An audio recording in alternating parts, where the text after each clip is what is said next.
저는 지난 인도네시아 단기 선교 여운이 여전히 있는데요. 그때 저녁 때 4번 설교를 했습니다. 이열 선교사님이 통역을 했는데요. 저와 선교사님이 오랫동안 같은 사역을 해서 소위 콩짝이 잘 맞아서 함께 사역을 하고 있습니다.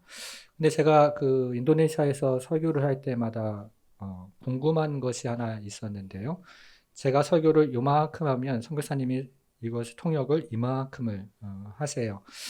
그래서 지금까지 제가 제대로 물어보지 못하다가 이번에 그 궁금증이 풀렸는데 인도네시아 성경이 우리말 성경의 볼륨의 2배라는 이야기를 들었습니다. 예를 들어서 우리말 성경에 오순절 이렇게 되어 있으면 인도네시아 성경은 그것을 풀어서 쉽게 설명을 해주기 때문에 볼륨이 이제 길어진 것이죠. 그래서 통역도 더불어서 길어져서 아주 쉽게 인도네시아 말로 전달을 한다는 얘기를 들었습니다. 이렇게 되면 통역이 굉장히 도움이 되는 것이죠. 그러나 반대의 경우도 있습니다. 제가 오래전에 태국에 있는 산족에게 복음을 전했던 적이 있습니다. 그때 통역이 2명이었는데요. 한 분은 이제 선교사님이 제가 한국말로 하면 그것을 태국말로 통역을 하고 다시 현지인이 태국말을 현지 종족말로 이제 또 통역을 합니다. 이렇게 하면 통역을 거치는 과정 가운데 의미가 좀 변할 수도 있다는 생각을 합니다. 저는 굉장히 진지한 이야기를 했는데 맨 마지막에 가서 통역을 듣고 이 사람들이 까르르 웃는 그런 경우도 있고요. 반대 경우도 있는 것을 보면 이 통역을 하는 가운데 의미가 좀 변할 수도 있겠구나 하는 생각을 하게 됩니다. 우리가 지금 살펴보는 오늘 본문도 마찬가지입니다. 예수님께서 죽기 전날 밤에 제자들에게 유언과 같은 중요한 말씀을 하시는데요. 그 말씀 중에서 가장 중요한 주제 중에 하나가 바로 오늘 본문에 나오는 성령님에 관한 말씀입니다. 그런데 이것이 세월이 흘러가면서 교회가 2000년 동안 역사를 가져오면서 이 성령님에 대한 진리가 오해되는 것이 굉장히 많죠. 예수님은 본문에서 제자들에게 이렇게 설명을 하셨는데 오늘날 우리는 그것을 다른 방식으로 오해를 하는 경우가 있다는 것입니다. 그래서 오늘은 우리가 다시 한번 예수님께서 어떤 의미로 이 성령님에 대해서 우리에게 가르쳐 주셨는지를 기억하면서 3가지 성령에 대한 언급을 함께 생각을 해보겠습니다. 첫 번째 성령 언급이 있는데요. 첫 번째 성령 언급은 예수님을 대신하는 영으로 우리 주님 말씀을 하십니다. 오늘 본문을 시작하는 15절은 이렇게 시작을 하죠. 15절 너희가 나를 사랑하면 나의 계명을 지키리라. 예수님께서는 이 말씀을 하신 다음에 성령님의 내주에 관한 말씀을 하십니다. 그래서 이 말씀이 마치 조건처럼 우리에게 들립니다. 예수님을 사랑해서 계명을 지키면 그러면 성령의 내주를 경험할 것이다 라는 조건처럼 들린다는 뜻입니다. 그러나 이 말씀은 그런 의미가 아닙니다. 우리가 지금 요한복음 14장을 살펴보고 있는데요. 이 요한복음 14장 전반부를 지배하는 단어는 믿음이라는 단어고요. 후반부를 지배하는 단어는 사랑이라는 단어입니다. 제가 세어보니까요. 1절부터 14절에는 믿음이라는 단어가 6번 반복이 되면서 강조가 되고 이어서 사랑이라는 단어가 15절부터 24절에 8번 반복이 되면서 강조가 됩니다. 여러분 그러면 믿음과 사랑이 어떤 관계에 있을까요? 이 믿음과 사랑은 같은 맥락입니다. 같은 뿌리를 가지고 있는 거죠. 예수님을 믿는 자가 예수님을 사랑해서 계명을 지키는 거죠. 엄청난 믿음이나 대단한 믿음을 가진 사람이 예수님을 사랑해서 계명을 지키는 것이 아니고요. 예수님을 믿는 사람은 누구나 예수님을 사랑하고 그리고 그의 계명을 지킨다는 뜻입니다. 그래서 우리가 읽은 이 15절을 시작하는 오늘 본문에 시작하는 15절은 예수님을 믿는 사람에 관해서 이야기를 하는 것이고 그 다음부터 나오는 성령에 대한 이야기는 예수님을 믿는 사람이 성령의 내주를 경험하는 것에 대해서 예수님 말씀을 하십니다. 그 이야기를 16절부터 하시는데요. 우리 16절을 같이 좀 읽어볼까요? 16절입니다. 시작. 내가 아버지께 구하겠으니 그가 또 다른 보혜사를 너희에게 주사 영원토록 너희와 함께 있게 하리니. 이 보혜사는 헬라 말로 파라클레토스라고 하는데요. 저를 따라 한번 해보겠습니다. 파라클레토스. 네. 네, 이 말은요, 옆을 의미하는 파라라는 말과 부름을 받은 자라는 클레토스가 합쳐진 말입니다. 중요한 상황에서 신자를 돕기 위해서 부름을 받은 분이 계시다는 뜻이죠. 우리말 성경에 나와 있는 보혜사는 한자인데요. 풀어서 설명을 하면 지키고 돕는다는 의미를 가진 보자, 그리고 은혜를 베푼다는 해자, 그리고 선생님을 가리키는 사자가 합쳐진 단어입니다. 영어 성경도 이 파라클레토스를 굉장히 다양한 말로 번역을 하는데요. ESV 성경은 헬퍼라고 번역을 했고요. NIV 성경은 카운셀러라고 번역을 했고, 그리고 킹제임스 성경은 컴포터라고 번역을 했습니다. 우리말 성경에도 다양한 번역을 합니다. 상담자, 후원자, 도움을 주는 분, 변호인, 참된 친구, 이렇게 여러 가지로 번역을 합니다. 이렇게 보혜사라는 의미는 한 가지 단어로 설명할 수 있는 그런 의미가 아니고 그 안에는 굉장히 풍성하고 다양한 의미가 있다는 뜻입니다. 여러분, 그런데 오늘 본문에서요, 우리가 주목해야 되는 또 다른 단어가 한 가지가 있습니다. 우리 주님께서 지금 이 성령에 대한 말씀을 하시면서 어떻게 설명을 하시냐면 또 다른 보혜사를 주신다고 했는데요. 또 다른이라는 말을 우리가 살펴볼 필요가 있습니다.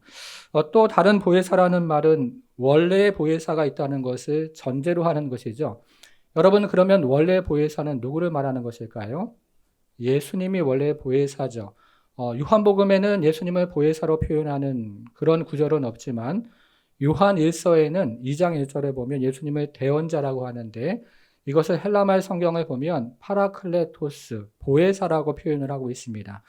예수님이 원래 보혜사이고 또 다른 보혜사는 누구죠? 이제 성령님이 되시는 것입니다.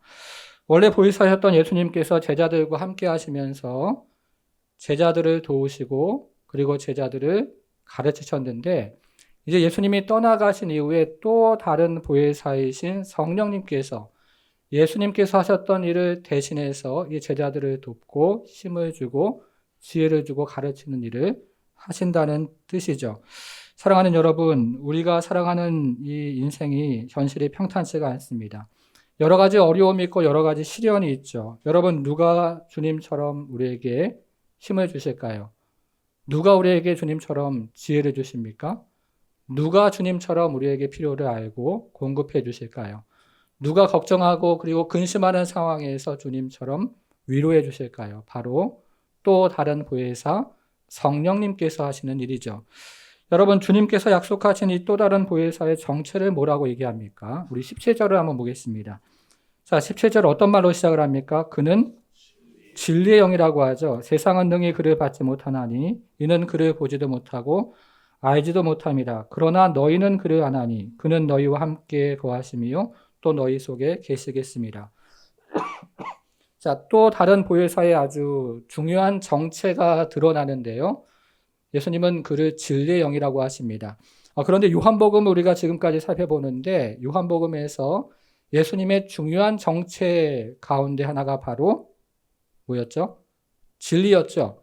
요한복음 14장 6절 예수님 그렇게 말씀하시죠. 나는 길이요 진리요 생명이라고 말씀하십니다. 그러니까 보혜사는 이 예수님을 가리키고 그를 높이고 그리고 그의 임재를 가능케 하는 영이 바로 이 보혜사이신 거죠. 여러분, 그러나 세상은 진리의 영을 받지도 못하고 인식하지도 못한다고 했습니다. 세상은 자기의 의로 충만하고 자기 만족으로 충만해서 이 진리의 영이 들어갈 틈이 없고 이 진리의 영을 인식하지도 못하는 것입니다. 그러나 제자들은 다르죠. 왜냐하면 이제 잠시 후에 예수님이 떠나가시면 성령께서 제자들과 함께 하실 것이기 때문에 그렇습니다. 여러분, 그러면 성령께서 제자들과 어떤 방식으로 함께 하신다고 16절, 17절에서 말씀하는지 한번 보겠습니다. 첫 번째는요, 성령님은 제자들과 동행하시죠. 16절에 보면 성령께서 제자들과 영원히 함께 하실 거라고 말씀하는데 이때 함께 한다는 헬라말은 메타라는 말인데요. 동행한다 이런 의미를 가지고 있습니다. 자, 두 번째로 성령님은 제자들 곁에 계십니다. 17절에도 성령님이 제자들과 함께 하신다고 하는데요. 이때 함께 한다는 말은 메타라는 헬라말이 아니고 파라라는 헬라말이 사용되었는데요. 곁에 계신다는 뜻입니다. 막연히 동행하는 것이 아니고 친밀한 관계를 맺으시는 분이라는 뜻이겠죠. 자, 여러분, 그런데 엄밀히 이야기하면 이 같은 성령님의 동행은 그리스도인 개인에게 주어진 약속은 아닙니다. 이 성령님의 동행은요, 엄밀히 말하면 교회 공동체에게 주어진 약속인 것이죠. 16절에 보면 두 번에 걸쳐서 너희라는 말이 나오고 17절에는 너희라는 말이 한번 세보세요. 세 번 나오죠. 맞습니까? 네, 세 번 나오는데요. 모두 복수형으로 되어 있습니다. 그리스도인 개인과 동행하겠다는 뜻이 아니고 이렇게 교회 공동체가 모여 있을 때 성령님께서 함께 하시고 그리고 옆에 계신다는 의미로 사용한 것입니다. 여러분, 지금 우리가 주일날 모여서 예배 드리는데요. 지금도 성령님께서 우리와 동행하시고 그리고 옆에 계시는 것을 믿는 성도가 되기를 바랍니다. 여러분, 그래서 히브리서 기자는 이렇게 이야기를 하는데 모이기를 패하는 어떤 사람들의 습관과 같이 하지 말고 그날이 가까이 오면 볼수록 더욱 그리하라 이렇게 권면하는데요. 오늘날 우리가 시간이 지나가면서 개인사가 너무나 중요하게 되고 또 가족사가 너무나 중요하게 되면서 주중 모임이나 그리고 주말의 모임을 패하고자 하는 사람들이 많이 이야기를 하지만 그러나 우리는 성경의 말씀대로 성령께서 교회 공동체와 함께 하시고 두세 사람이 모인 곳에 성령의 은혜를 주시겠다고 약속하셨으니까 모이기를 패하는 사람들의 습관과 같이 하지 말고 더욱 모이기에 힘써야 하는 것이죠. 여러분, 그러면 여기서 한 가지 질문이 생깁니다. 그러면 성령께서 그리스도 개인과는 동행하지 않으실까요? 그렇지는 않습니다. 17절 마지막을 한번 보겠습니다. 17절 마지막 또 한번 찾아보세요. 또 네, 찾았습니까? 네, 또 자, 그 다음에 뭐라고 되어 있어요? 어디 계신다고요? 다시 한번 어디 계세요? 굉장히 중요한 말씀이죠. 이것은 1차적으로 성령께서 교회 공동체 안에 계시겠다는 말씀입니다. 그러나 더불어서 이것은 그리스도인 개인 속에 계시겠다는 말씀이기도 합니다. 왜냐하면 예수님께서 잠시 말씀하시는 후에 말씀하시는 21절, 23절에 보면 성령께서 그리스도인 개인에게 내주하신다고 말씀을 또 하시기 때문에 그렇게도 해석을 할 수 있다는 것이죠. 여러분, 잠시 후면 예수님께서 제자들을 떠나시는데요. 예수님의 사역과 성령님의 사역의 중요한 차이가 무엇일까요? 예수님의 사역은 제자들과 함께하고 곁에 있으면서 제자들을 도우시는 사역을 하셨습니다. 성령님의 사역은요, 제자들과 함께하고 곁에 있을 뿐만 아니라 제자들 안에서 도우시는 사역을 했던 것이죠. 예수님은 동행하는 사역, 그리고 함께하는 사역, 그리고 곁에서 가르치는 사역을 하셨지만 성령님께서는 그뿐만 아니라 그 속에 들어와서 사역을 하셨던 것입니다. 여러분, 우리가 이 차이를 이해하는 것이 왜 중요할까요? 한번 들어보셔요.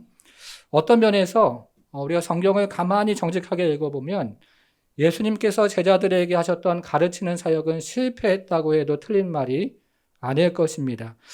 예수님께서 공생애 하실 때 종종 제자들 가운데 어린아이들을 세우시고 겸손에 대해서 가르쳐 주십니다. 근데 베드로는 여전히 자만했고 교만합니다. 더불어서 예수님은 계속해서 사랑에 대해서 가르쳐 주셨지만 이 본문을 쓰고 있는 사도 요한도 그의 별명이 우리의 아들과 같이 행동을 한 것을 우리는 어렵지 않게 살펴보게 됩니다. 그런데 그 이후에 이들이 변화가 되는 것을 보게 되는데요. 베드로가 썼던 첫 번째 서신인 베드로 전서를 보면 거기에 특별히 많이 나오는 단어 중에 하나가 바로 겸손이라는 단어예요.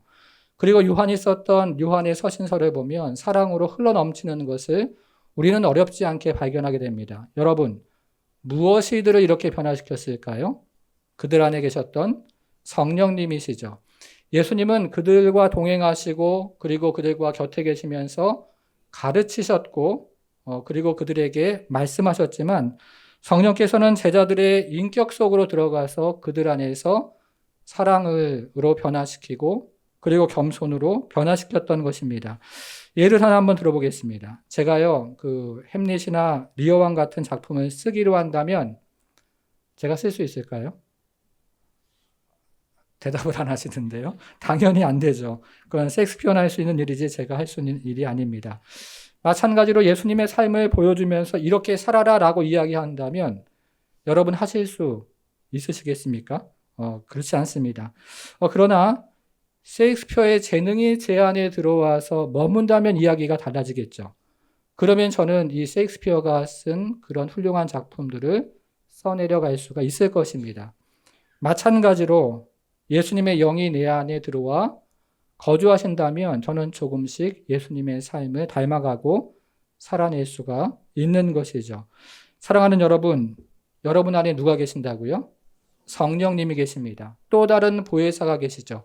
그분께서 예수님의 삶을 살도록 우리를 예수님의 형상으로 빚어가시는 분이 우리 안에 계시는 것이죠. 참으로 놀라운 말씀입니다.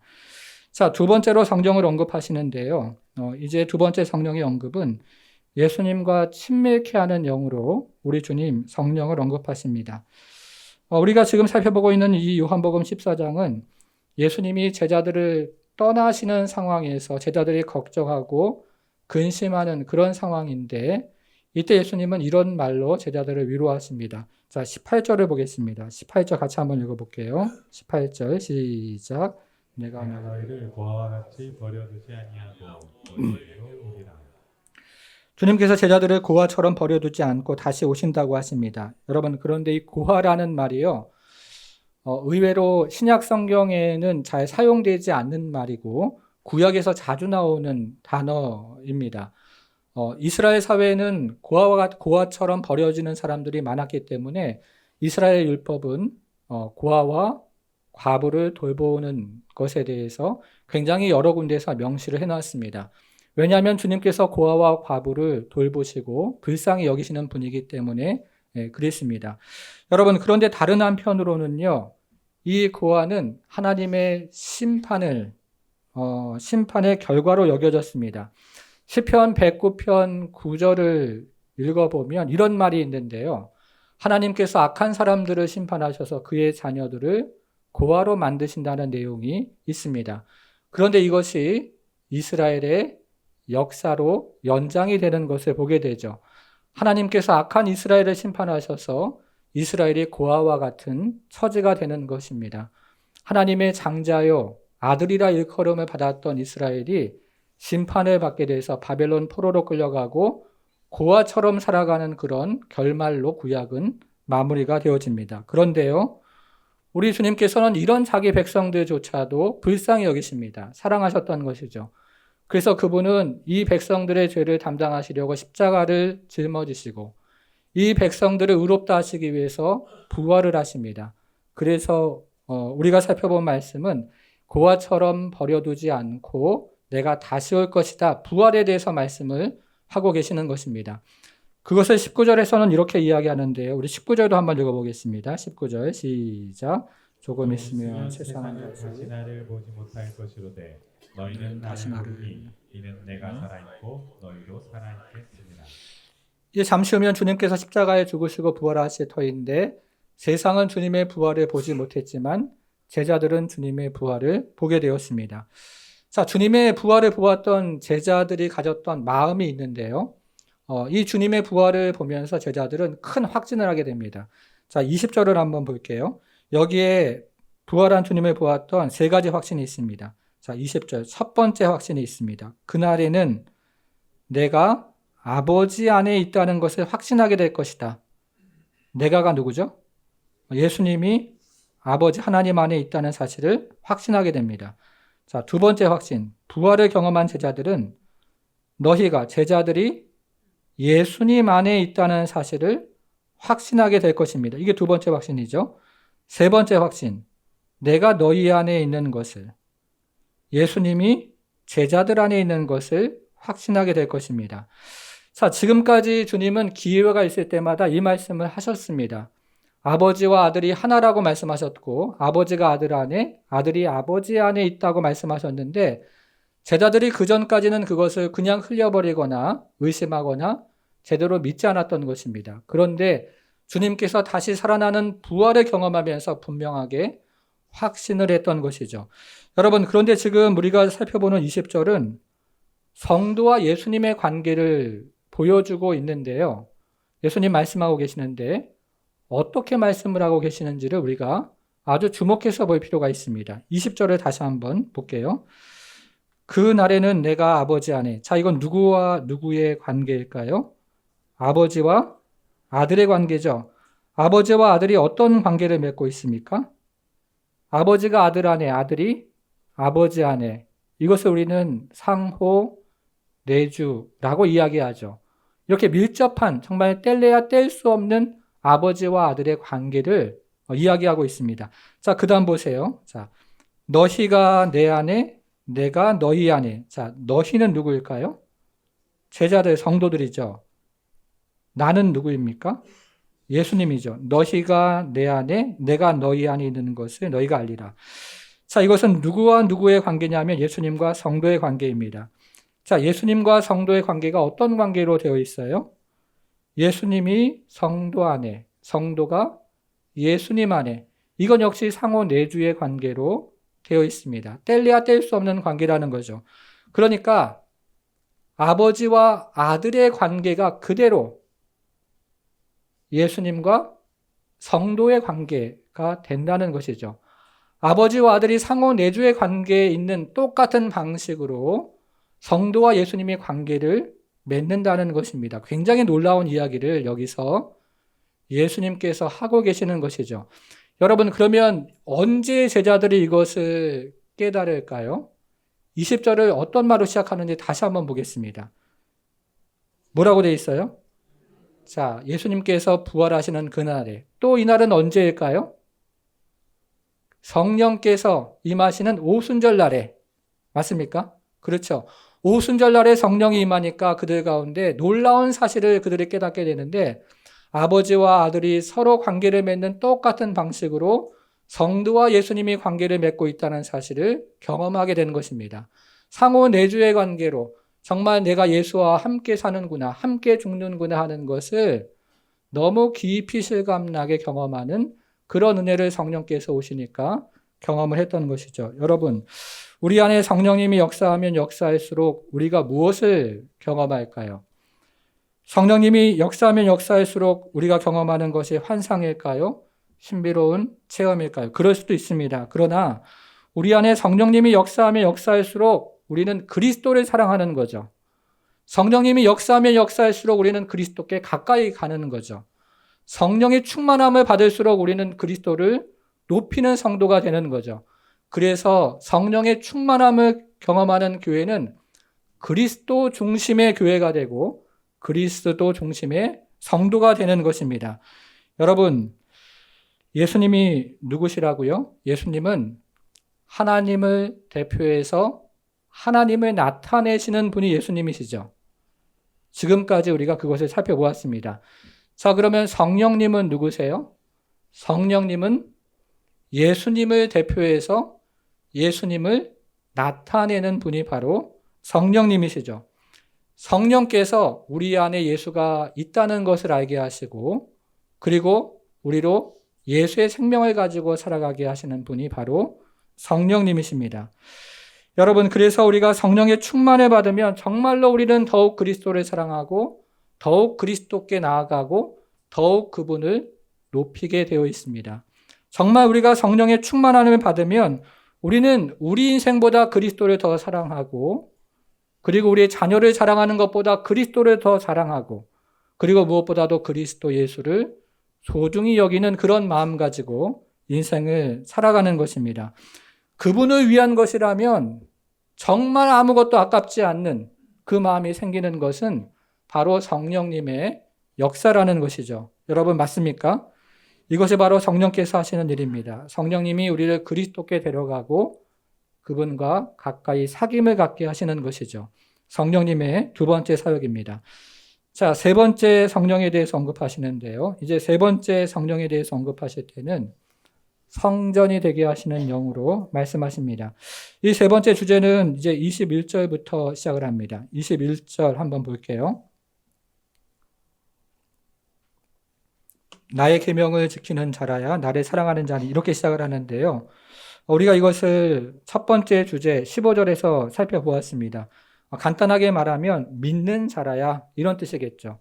믿는 자가 주님을 사랑하고 주님의 계명을 지키는 것인데 그래서 14장 맥락에서 믿는 자가 이렇게 시작을 하는 것입니다. 자, 한번 볼게요. 이어서 보겠습니다. 믿는 자가 나를 사랑하는 자는 나를 믿어서 나를 사랑하는 자는 내 아버지의 사랑을 받을 것이요 나도 그를 사랑하여 자, 그다음 한번 보세요. 뭐라고 되어 있습니까? 그에게 나를 나타내리라. 여기서 우리가 기억해야 하는 말이 이 말인데요. 주님을 사랑하는 자에게 주님은 자신을 나타내십니다. 주님을 사랑하는 자에게 주님이 자신을 나타내세요. 그러면 어떻게 나타내실까요? 길거리를 가다가 짠하는 모습으로 나타내십니까? 아니면 꿈 가운데 환상 가운데 나타나신다는 뜻입니까?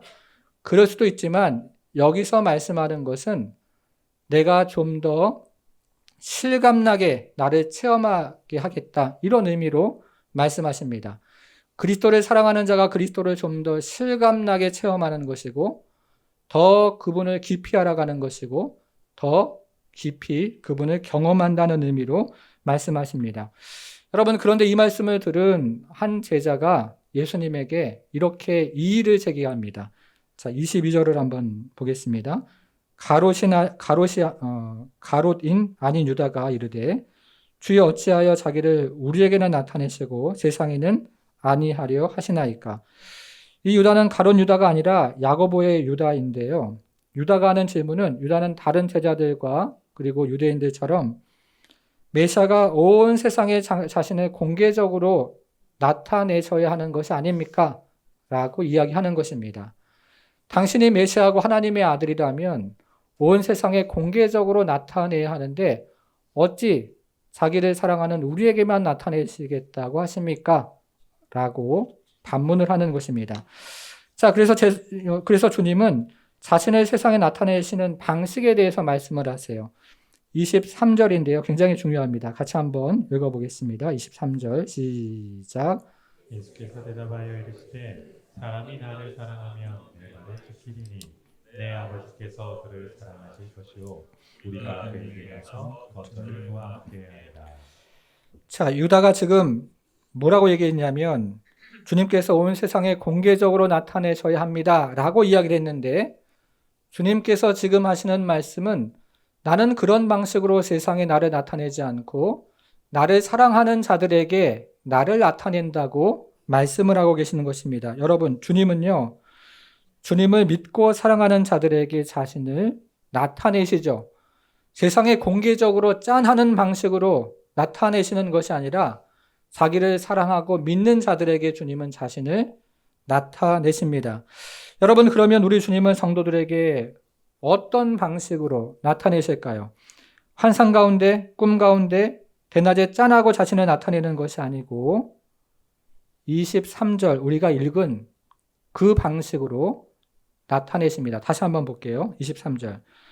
사람이 나를 사랑하면 내 말을 지키리니 내 아버지께서 그를 사랑하실 것이요. 그 다음 보세요. 우리가 누구를 의미하는 겁니까? 앞에 나오는 예수님과 그리고 아버지.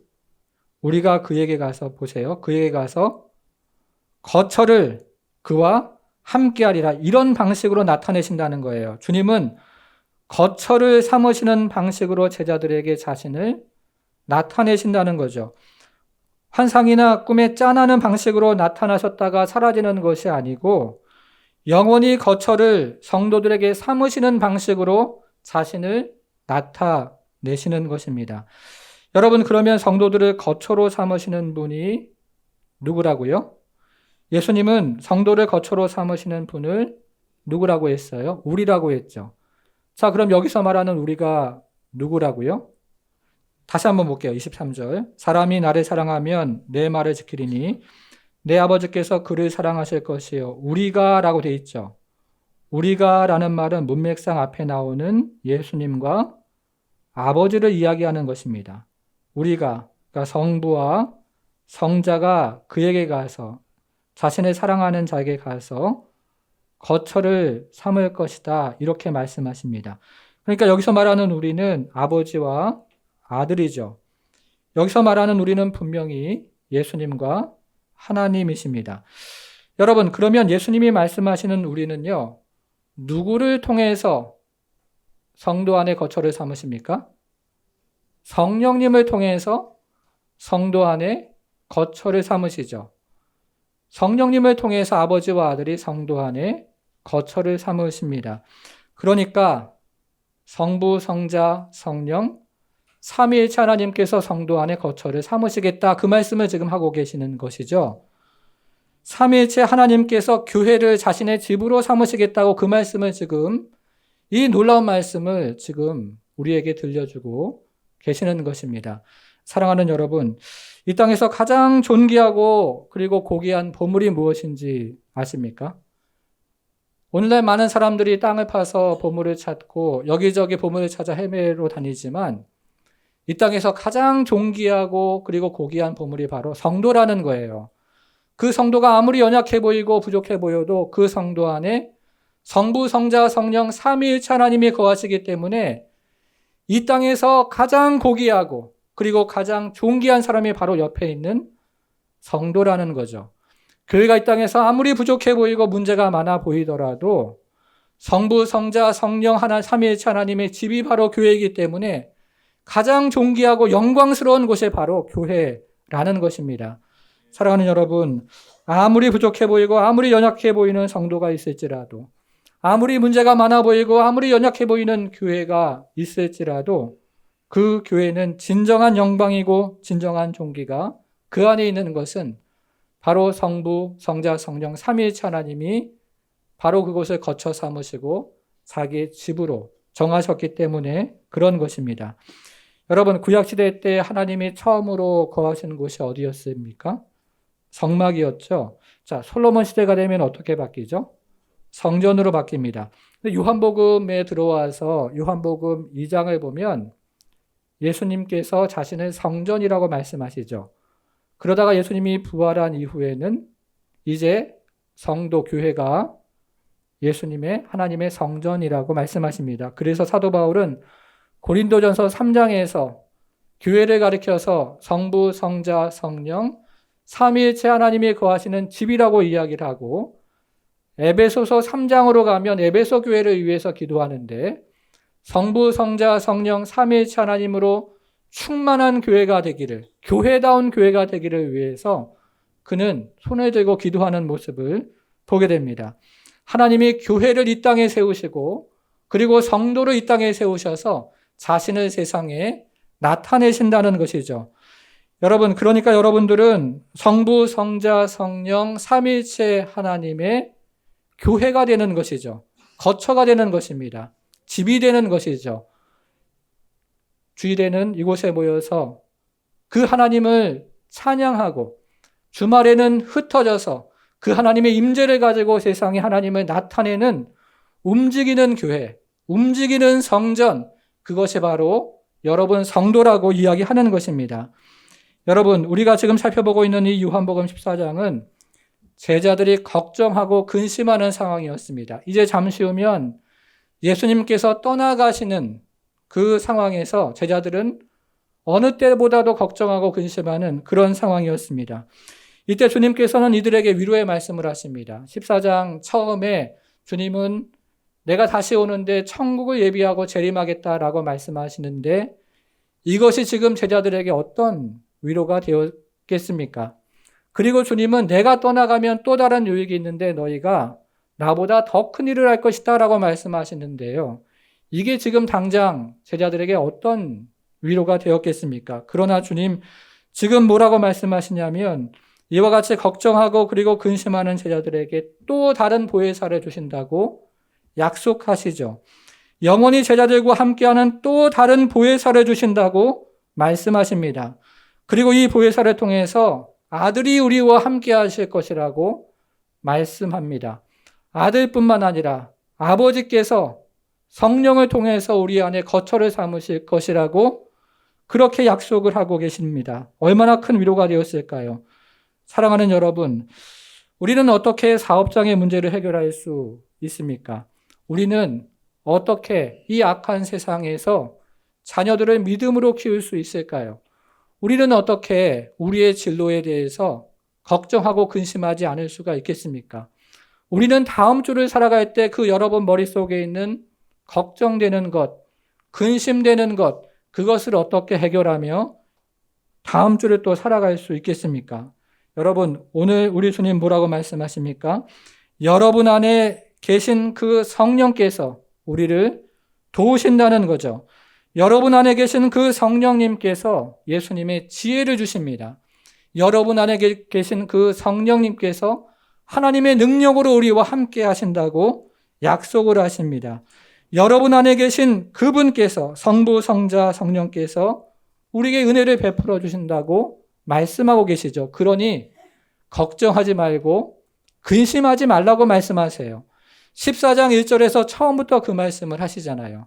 너희는 마음에 걱정하지 말고 근심하지 말라. 나를 믿으니 또 아버지를 믿으라. 성령님을 통해서 아버지와 아들이 우리와 함께 하시고 성령께서 또 다른 보혜사가 되어서 우리 가운데 아들의 도우심과 은혜를 베풀어 주시고 성령께서 우리 가운데 아버지와 아들의 거처가 되게 하셔서 아버지의 능력과 보호하심과 그분의 지혜로 우리와 함께 하시니 너희는 걱정하지도 말고 근심하지도 말라라고 말씀하십니다.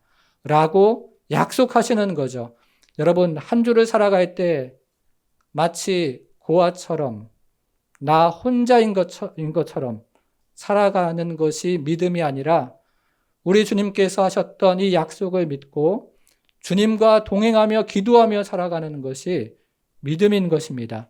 우리가 이 한 주를 살아가고 올 한 해를 살아가고 또 우리 인생을 살아갈 때 우리와 함께 하시고 우리와 곁에 계시고 우리의 속에 계신 그 성령께서 우리와 영원토록 함께 하신다는 그 약속을 믿고 그 성령 하나님을 통해서 우리 주님과 동행하고 아버지와 함께하는 그 은혜를 경험하며 살아가는 모든 성도가 되기를 주님의 이름으로 축원합니다.